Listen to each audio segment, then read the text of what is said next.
Psychosis is a distressing and debilitating condition that many people experience throughout the world. In fact, I estimate about 300,000 young people in the United States develop it for the first time every single year, up to that number. It's a huge number of young people. And this can last throughout somebody's life unless it's treated early. I know because I have experienced psychosis. I was diagnosed with schizophrenia when I was 18 in 1990, and it was the scariest and most debilitating experience of my entire life. I had these delusions as if I had this cosmic struggle going on, that the angels and demons were wrestling for possession of my soul, and that if I made any misstep morally at any moment of the day, I'd go straight to hell and that would be it. So you can imagine that I was feeling anxious all the time over months and months and months of experiencing the psychosis. And that anxiousness led to despair and weariness and ultimately suicidal thoughts. And fortunately, I got treatment early in my psychosis. And I believe that was essential in helping me recover to where I am today, living well and leading One Mind as president of this organization, and able to talk with you today to bring you this webcast. So thank you, viewers, for watching. I'm Brandon Staglin, and this is One Mind Brainwaves.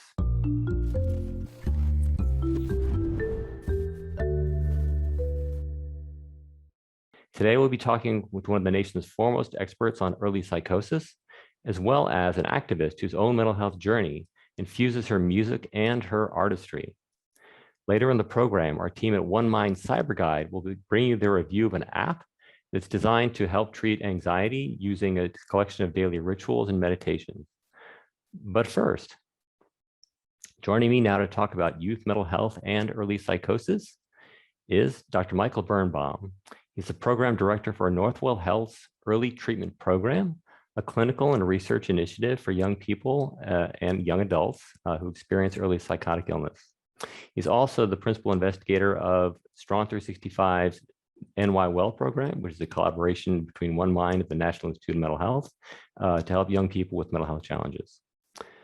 Also joining us is XRE. She's a career artist, singer, songwriter, mental health advocate, and public speaker. We're very lucky to have them both with us here today. Michael and Ari, thank you so much for being on Brainwaves. Thanks so much for having me. You bet. Really appreciate you being here. So viewers, feel free to post questions for our guests at any time during this webcast. Michael, let me start with you. Your work focuses on psychotic illness, especially on the earliest stages of psychotic illness. Why is this period of late adolescence and early adulthood so critical in brain development? And why is getting treatment early for psychotic illness so important for helping people with their ultimate recovery and helping their chances for a full life? Thanks, Brandon. Thanks for asking. It's a great question. Adolescent and young adulthood is a very exciting period of time, but it's also full of developmental challenges. This is the time when an individual is expected to gain independence, figure out who they are and who they want to be, really build the foundations for who they're going to become from a academic perspective, professional perspective, social and relationship perspective. This is when people are really building the foundations for further development. And so there are some substantial challenges that these young folks have to face. Many of them are moving out for the first time, learning what it's like to do things more independently on their own. And that can also be associated with quite a bit of stress. It's not an easy time in one's development. And that can certainly make things a little bit more complicated when it comes to becoming a young adult. And at the same time, there are important changes that are happening in the brain and the body. And these things combine to create an opportunity for mental illnesses like psychosis to begin to emerge. Now, we know that it's more complicated than what I'm suggesting today. That these that psychosis builds from early genetic vulnerabilities and environmental challenges, but together they can occur and create psychosis in somebody who might be vulnerable to experiencing some of these symptoms. Yeah, it can be extremely, it can come on kind of suddenly, and sometimes it comes on more gradually, and they're kind of like these early warning signs sometimes. Is that correct? Yeah, often for some people, experiences slowly bubble up, and it comes on quite gradually.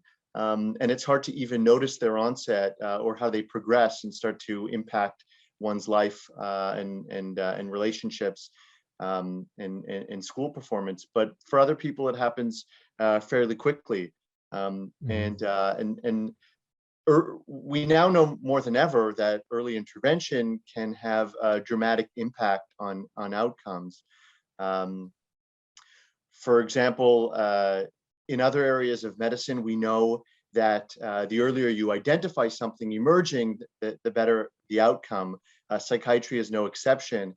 And we want to be able to address these changes before they have a chance to really interfere with somebody's development and knock people off their developmental trajectory. And we want to ensure that these obstacles don't get in the way of building those foundations and achieving one's hopes and dreams for themselves for the future. That's so important. So great that you can do that, help young people in that way to build toward their goals they have for themselves in their life. XRE, let's turn to you. For the past few years, you've been sharing your own story. It's a story of overcoming, of turning pain into power, which I really like that phrase that you use. Tell us about your history and what your path was. Like, for example, how did it lead to where you are today? And how did music help you in your recovery? Thank you so much. Very loaded questions, so I'll do my best to keep it concise. So I'm living well with anxiety, ADHD, OCD, and bipolar 1, which has led to episodes of depression, mania, psychosis, and PTSD and hospitalization. And I'm not just a survivor, I thrive. And what gives me a lot of meaning is turning pain into power and sharing my story and helping other people heal by being the person I needed to see when I was at my worst. You know, when I was hospitalized and came out and had trouble transitioning back into quote unquote normal society, I was so confused and full of self-stigma and shame and embarrassment. I couldn't really articulate in a healthy, uplifting way what was going on with me. And what I really needed to see was someone like me talking publicly and openly and vulnerably, and vulnerability really is strength, which I didn't understand at that time. And I needed to see somebody that would be an inspiration to me, see someone say, hey, I went through psychosis. Maybe you never heard of psychosis before, because I hadn't until I went through it, right? And so I made it through. I have joy and fulfillment and happiness. I'm on path with my goals. Maybe this person has a relationship and was able to live functionally on their own after being dysfunctional and needing full-time assistance. So I needed to see like my future looking bright at the time where it felt the most dim. And so when I went through a rehab center for mental health, I decided at that time, I'm going to be that person for other people. And I hopefully become a beacon of light for others who feel like they're in their darkest moment. And I can do exactly what I needed, because if I needed that, someone else needs it. And someone else needs it. I'm sure many people need it, need to know they're not alone and know that recovery is possible. And it's not about a cure. I've so much realized that it's about maintenance and proactive care and really staying on top of a really healthy self-care routine and medication regimen or whatever it is, and therapy and psychiatry. A combination of things really come together in alignment with pain into power, which means making your weaknesses your greatest strengths, thereby transmuting burdens into blessings. And anybody can do this. I just happen to do that through creativity and self-care. And that brings me to music, which is one of my most healing, cathartic activities. In particular, I'd say writing is my most healing activity, because I can really transmute in that moment, take a dark idea or a feeling of pain and anxiety and write it out of me and put it into something light and bright, or put it into something emotionally charged. And all of a sudden I have an MP3 and I go, wow, there was this emotion that, or a thought in my head that lead to a pain in my heart and like an anxiety in my throat and my stomach. All of a sudden it came through my hand. The idea came through my, crown chakra, out of my body into this computer, and I typed it out. I worked on it with the producer, and all of a sudden I'm listening to it on Spotify, and so can other people. And there's something so special about that. And then secondly, singing has been so therapeutic for me because it's a great way when I'm in concert to get to that flow state, which people get to with tens of thousands of hours of practice. You can get to that meditative state of flow. And I'm lucky that I'm able to achieve that meditation, and meditation has also been really helpful for me too. So I could go on and on, but that's a bit about my mental health challenges, how I got to advocating, and where I'm at today. Thanks for sharing that, Ari. That's beautiful how you indeed turned pain into power. You gave the example of how you have that pain in your heart, and then it comes through your mind, and then it kind of flows through your hands into your instrument and out your mouth or your voice, and it helps other people. That's power. You are shining. Thank you, Ari, for all that you do. Thank you so much. Absolutely. We'd like to watch you perform As You Are for us now. Does that sound good? Yes, that sounds great. Viewers, this is a song she recorded last year for World Mental Health Day, released last year. Very powerful song about experiences with mental health challenges. I have dealt with many bullies in my lifetime, especially in elementary school and middle school. When bullying is happening to you, you can't let it bring you down. You have to let it go so you can fly and prosper. But the true test is to persevere in the face of a challenge. That's when I found art. When I box, I'm truly free to be myself. And getting those scrapes and bruises, so I felt like it all paid off. And just be myself. And never give up on yourself, because everything is possible.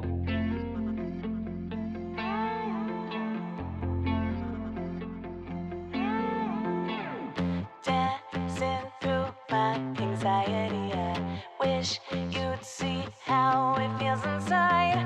I was scared to be myself, and all my shame made me wanna hide. To anyone who's ever felt they don't belong, to all the outcasts and the misfits when they're calling you this and that, you don't know how to fight them back, they won't hold you down for long. Don't let them push you out and pull you under. Somebody says you gotta go and get yourself together. Somebody said, but they don't know how deep it goes. Just come as you are. Push you out and pull you under. Somebody says you gotta go and get yourself together. Somebody said, but they don't know how deep it goes. Just come as you are. You can't believe you came this far. You never thought that you'd evolve to who you are. You packed your dreams inside the backseat of your car. You told yourself that you won't take it no more. To anyone who's ever felt they don't belong, to all the outsiders, this is your song. You don't know how to fight them back, but they won't hold you down for long. Don't let them push you out and pull you under. Somebody says you gotta go and get yourself together. Somebody said, but they don't know how deep it goes. Just come as you are. Just be yourself and let it all hang out. And love your flaws more than somebody else. Trust in yourself and never feed the doubt. Come as you are, come as you are. Don't let them push you out and pull you under. Somebody said you gotta go and get yourself together. Somebody said, but they don't know how deep it goes. Just come as you are. Push you out and pull you under. Somebody says you gotta go and get yourself together. Somebody said, but they don't know how deep it goes. Just come as you are.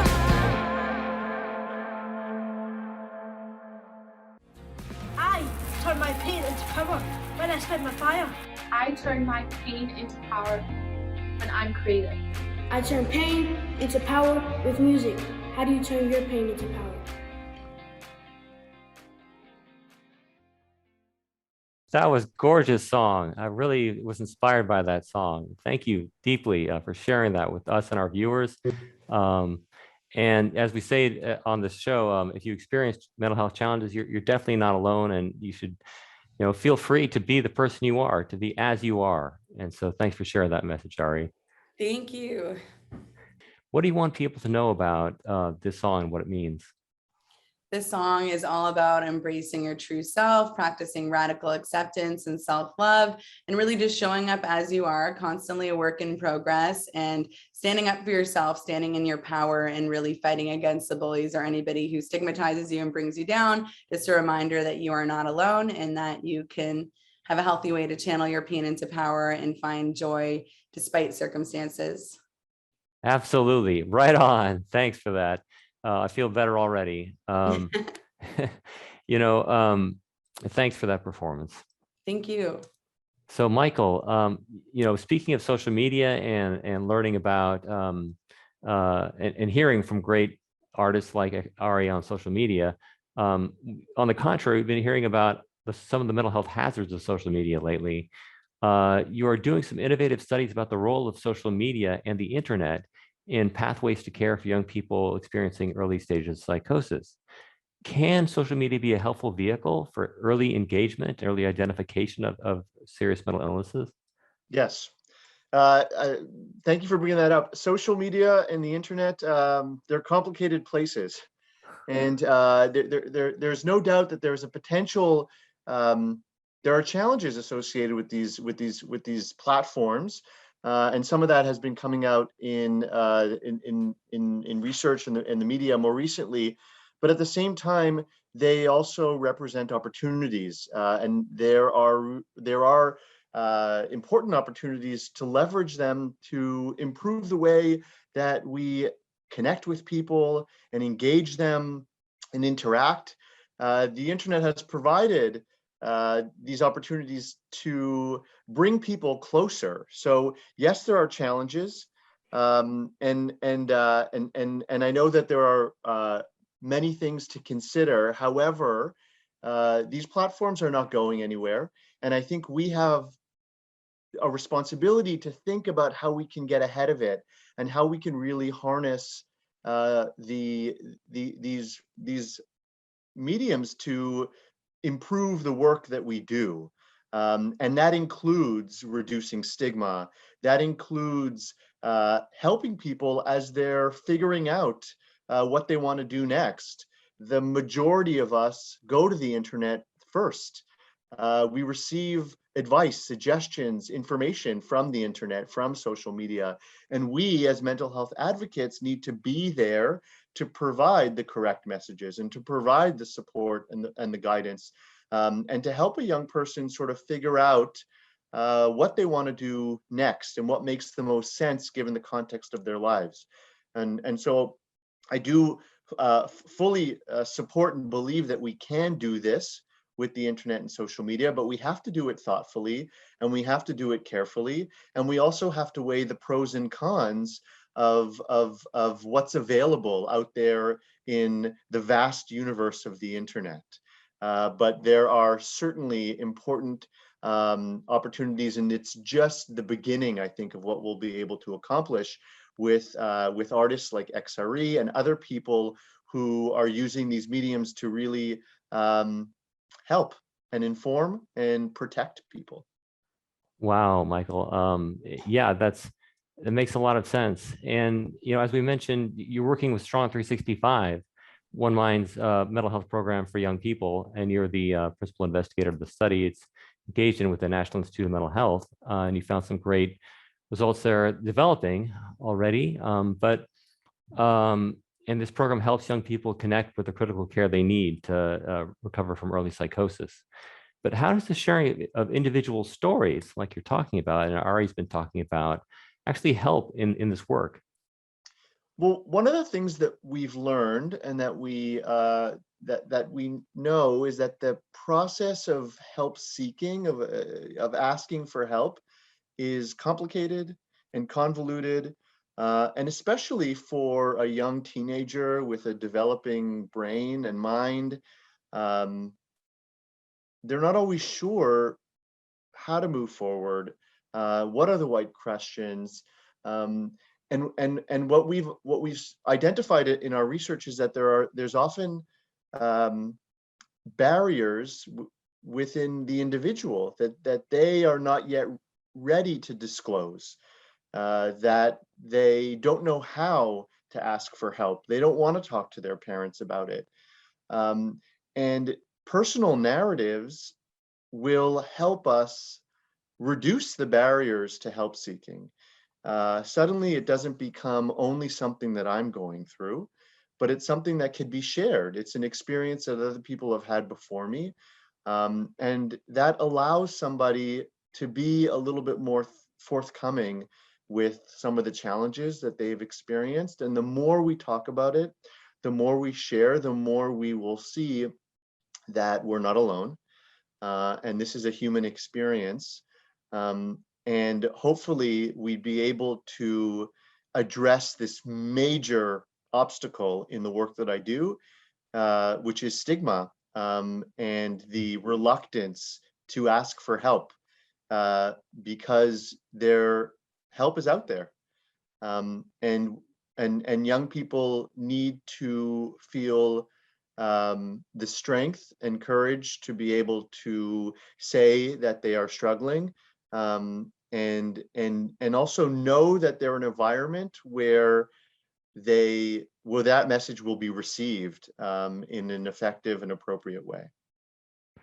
Fantastic. And that's the message that we've been working on delivering today, that there is help available and that it can make a difference in people's lives. It did for me, it did for, thank you for sharing Ari, in Ari's life. Thank you, Ari, as well. And it does, I know for a lot of the young people you work with. So great work that you're doing. Thank you. We're talking today about youth mental health and early psychosis with Dr. Michael Birnbaum. He's the program director for Northwell Health's Early Treatment Program, a clinical and research initiative for adolescents and young adults facing early psychosis. And also joining us is XRE. She's a queer artist, singer, songwriter, mental health advocate, and public speaker. And viewers, please, if you have any questions for our guests or any comments or ideas to share, please feel free to post them in the comment section of our webcast today. And if you find the information we're sharing useful and you think somebody in your life might benefit from it, please share this webcast with them. So Ari, back to you. October, the month we're in, also happens to be LGBTQ History Month, as well as National Bullying Prevention Month. And you're very involved in LGBTQ mental health activities. You're also now hard at work on an exciting new project to help underserved and marginalized communities. Can you share a bit about this project and what you're intending to do, please? Yes, I'm so excited. So it's called Wisdomania Fest. The invite is enter with an open heart, leave with newfound wisdom. It's in LA, May 14th and 15th of 2022, and it's at Grand Park, downtown LA. Very excited. And we're finding ways to collaborate with One Mind as well.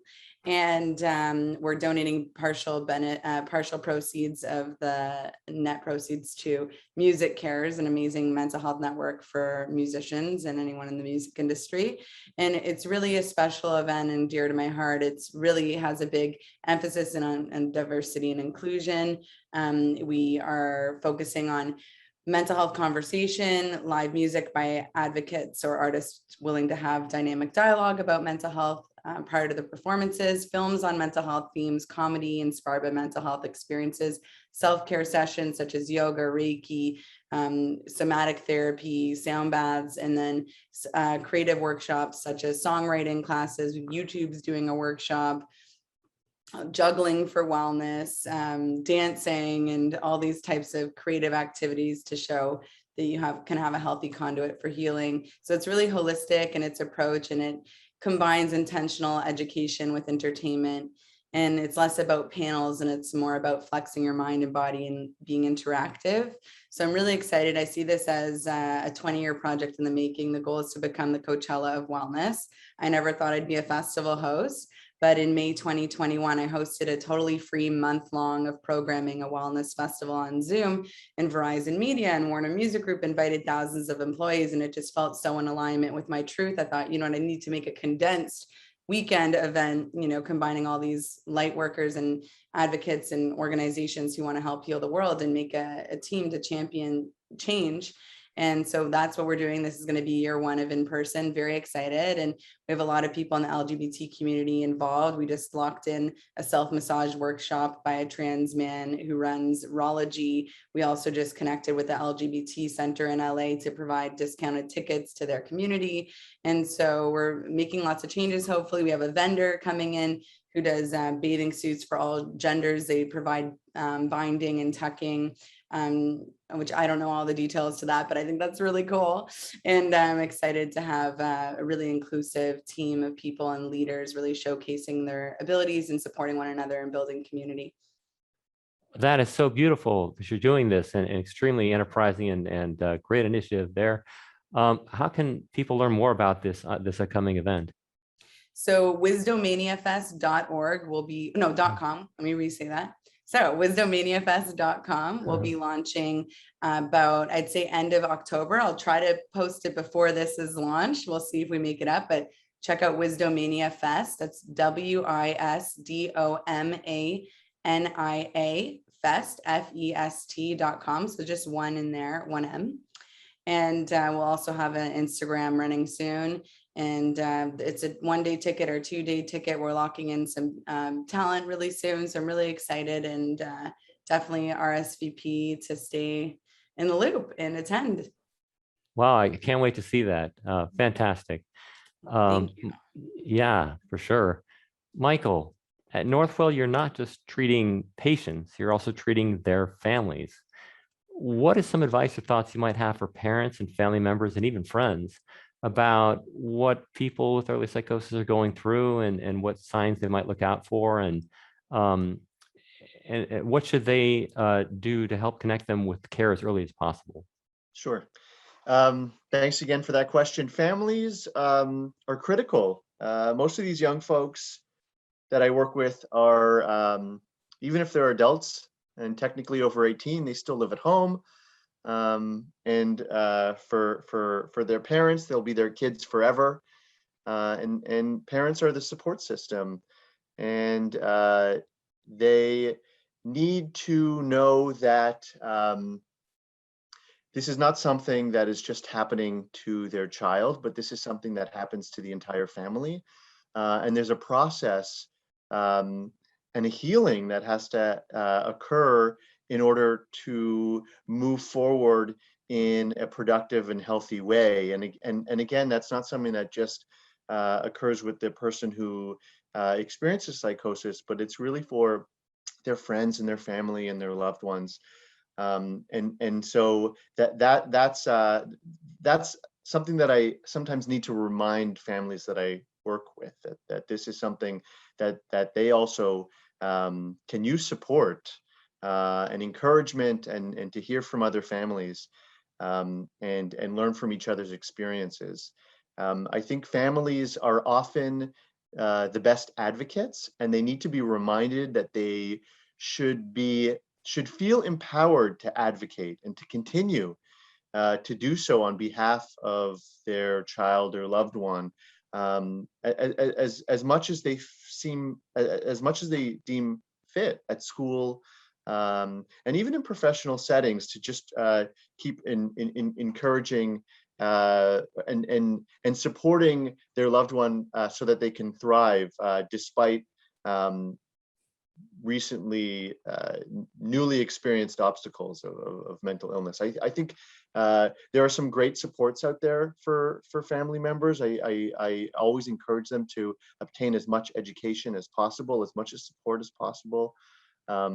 And as far as their loved one is concerned, I encourage them to do their best to be to provide an open door of communication, so that when young folks are starting to feel overwhelmed or stressed or concerned, or even questioning whether or not something they experience is real or part of the psychosis, then they'd be able to bounce some of these ideas off of their families and friends and loved ones, to create a supportive environment where anything can be discussed, and things can be explored in a non-judgmental, supportive kind of way.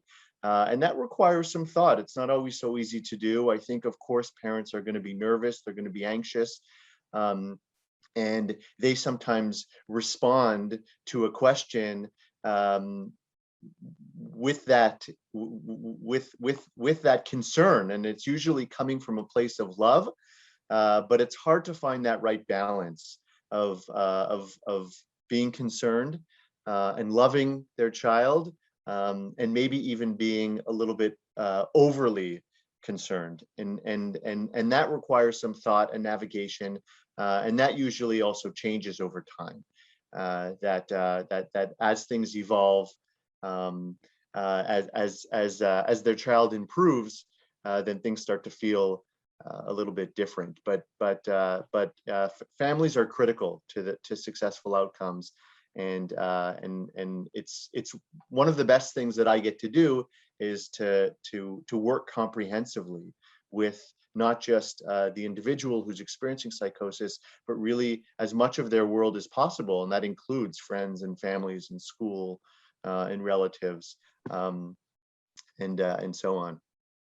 That's so great that you do that. I remember how my family is, and their loving support has been so instrumental for me in my ultimately living well again. And they remain a huge support for me. And whenever I talk about the factors that have influenced my recovery, that's the first thing that I mention. Yeah, you're definitely doing the right thing. Michael and NRE, we talked about stigma a little bit, but as we know, fear and lack of understanding lead to stigma, and that can be a part of family perceptions at first, and perceptions in public and people you don't know yet. Stigma continues to be an ongoing and pernicious issue for mental health access and care and people's recoveries, but there's some light. We're now seeing a groundswell as more and more people talk openly about mental health challenges and share about them in public. How has this helped to destigmatize mental health and mental illness? And what more needs to be done? Ari, let's start with you and then Michael, please.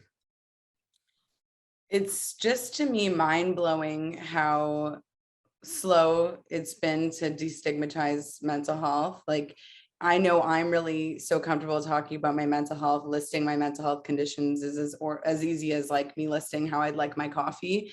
I've gotten to that point, and I'd really hope that other people will get there too. But I once was full of stigma, and I think what really helps reduce it is just ongoing conversation and supporting other people in our network who are opening up about mental health and really cheering them on when they do, and just hosting as many mental health conversations like this broadcast, for example, and doing live events and making an emphasis on mental health, and really like making self-care and mental health check-ins really a normal part of, like, if we're doing physicals once a year, like we need mental health check-ins too, more than once a year, but just so important. And I think really spreading information, like knowing what the early warning signs are of psychosis or early warning signs of anxiety or depression and general mental health conditions that a lot of people experience is just so important.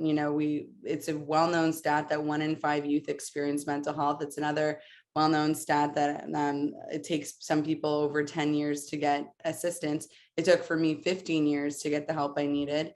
And I think it's just so important, Michael said earlier, the earlier the intervention, the better the success is, right? So I think it's so important to just kind of look at it as like, if I hurt my knee, I'd see a doctor, I'd put a brace on it, and I'd allow someone to open that door for me so I can walk through it.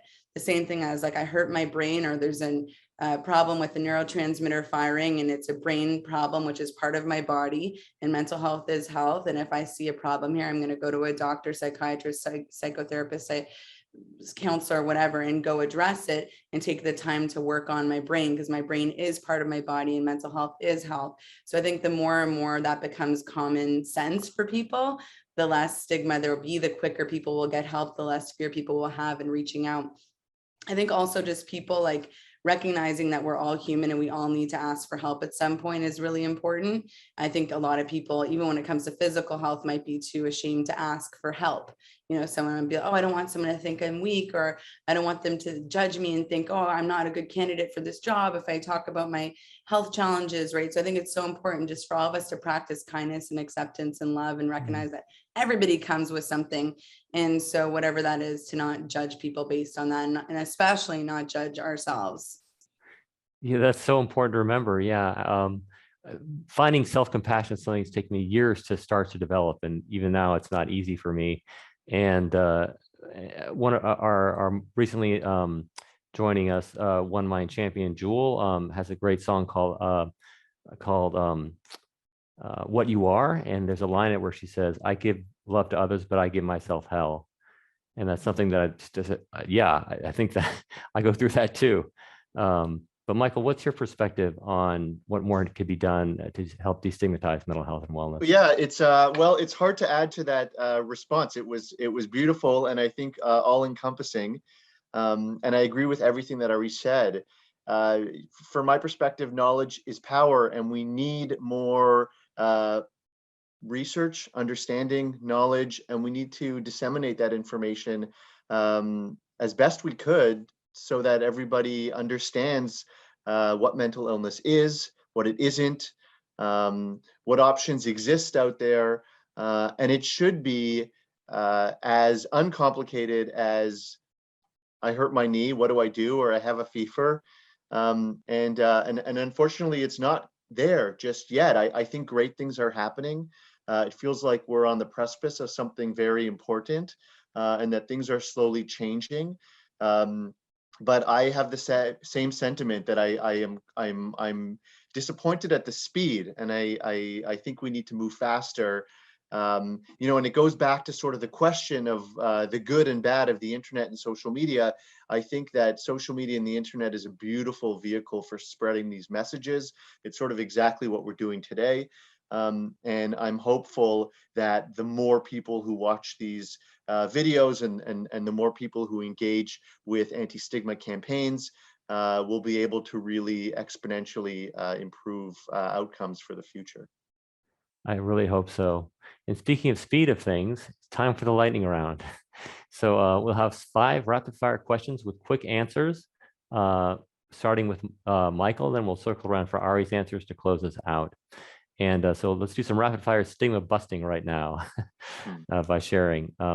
So Michael, are you ready? Yes, this is stressful, but I'm ready. Okay, you'll rise to the occasion, I know. What helps you cope when you're going through a tough time mentally? I would say music and exercise. Mm-hmm. What type of music, literature or art do you turn to when you're feeling down? When I am feeling particularly down, I listen to sad music, and I'm going to bring up Leonard Cohen. He's someone who came up before the show began, but he has some songs that just make me feel better in their beauty. Somehow he's able to articulate the beauty in sadness, and listening to him always makes me feel better. Yeah, his songs turn me inside out. What's a hobby, activity, person, or animal that helps you unwind and de-stress? I've recently started playing the violin, and I would like to say that it de-stresses me, although it is a little bit stressful learning a new instrument. But overall, especially the violin, I find it's extremely delicate. But it does help de-stress, learning something new. Yeah, that's awesome. I love playing guitar, so I'm right there with you. Me too. What's on your mind lately that you've been thinking about that you haven't never talked about? Very personal, Brandon. I could say that up until now in my life, I felt like I've very much had a goal in mind. And I don't know if it's COVID or my age, but I'm not quite sure what my next goal is. And I can say that is confusing to me, and I'm not quite sure how to address it yet. I'm trying to figure that out. But I'm trying to find my next goal. Thank you for sharing. I totally, totally get it. And then finally, what gives you hope? I would say my kids. They really Beautiful. provide a sense of hope and optimism, and they make me think that things are going to be okay. I love that. That's so great. Okay, Ari, thank you, Michael. Now, Ari, it's your turn. Are you ready? Yes. Okay. What helps you cope when you're going through a tough time mentally? Writing, socializing with friends, and hiking, getting in nature. Fantastic. What type of music, literature, or art do you turn to when you're feeling down? I'd really put on something upbeat to get me going when I feel down. Also, sometimes I just listen to meditation music. Great. What's a hobby, activity, person, or animal that helps you unwind and de-stress? I'd say figure skating. No way. Yeah, That's I used to be a awesome. competitive skater, so it's always fun when I get back on the ice. That is cool. That is cool. Probably less opportunity to do that in LA, but I imagine you could find There's some somewhere. rinks. Okay, cool, cool. So what's on your mind lately that you've never talked about? I'd say I've talked about it, but a hard topic for me is harm OCD, because I just feel like it's a bit more stigmatized and a bit more unusual than like the typical OCD. So that one's a little harder for me to talk about. Okay, thanks for sharing. And what gives you hope? That everything is temporary. You know, whenever I'm going through severe anxiety or having a flare up, I know it's just going to be a matter of time before I'm over it. I think that's the definition of hope. Thanks for sharing that too. Yeah, Yeah. awesome, awesome. All right, thank you both. You know, feelings of anxiety, as we've been talking about, are a challenge for so many people. And one of the tools often used to help calm these feelings, as Ari shared, is meditation. Our team at One Mind Cyber Guide is here now to talk to us about an app that can help through daily rituals and meditation practices based on how you're feeling. It's called Shine. Take it away, Cyber Guide team.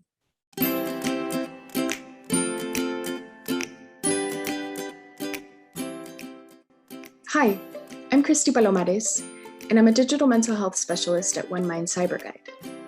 There are a few different things to look out for when choosing an app that's right for you. One of them is user experience. User experience means the overall experience you get when using an app or program.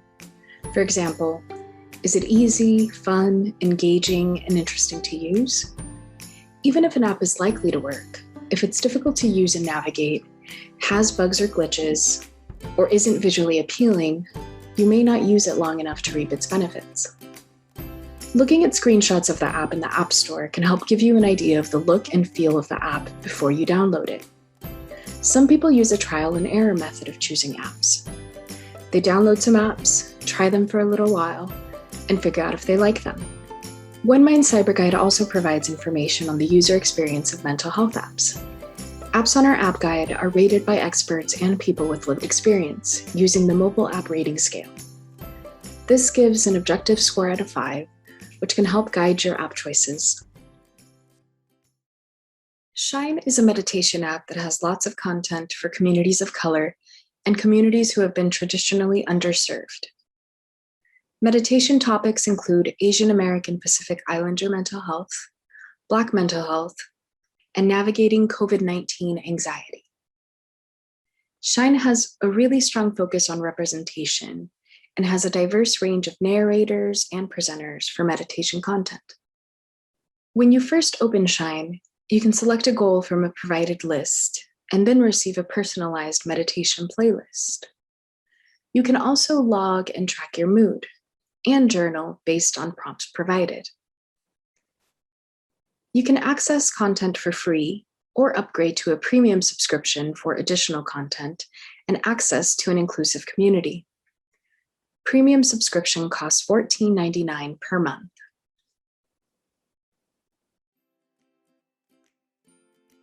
Check out the review of Shine on the One Mind Cyber Guide app guide. It receives a score of 2.67 out of 5 on credibility and 3.89 out of 5 on user experience. It also has an acceptable score on transparency.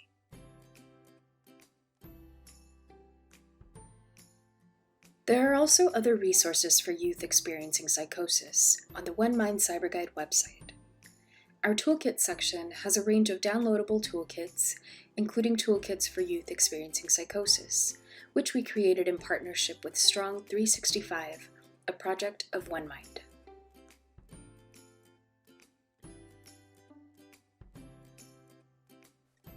Thanks for listening.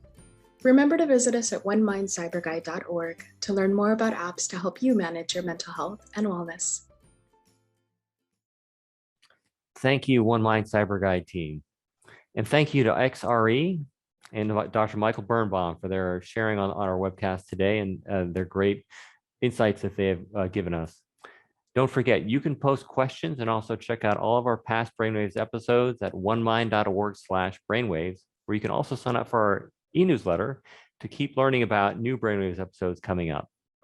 And look forward to seeing you next week. Oh, also, for more information on youth mental health and early psychosis, please check out strong365.org. Thanks so much. Take care, everyone. My mother has had depression most of her life. My uncle committed suicide when he was in his 30s. I live with bipolar. Now, more than ever, it's the world's leading cause of disability. Yet research to improve mental health lacks the attention physical health research receives. Visit onemind.org. From the lab to the front lines, accelerating brain health for all. Help us fund new treatments at onemind.org.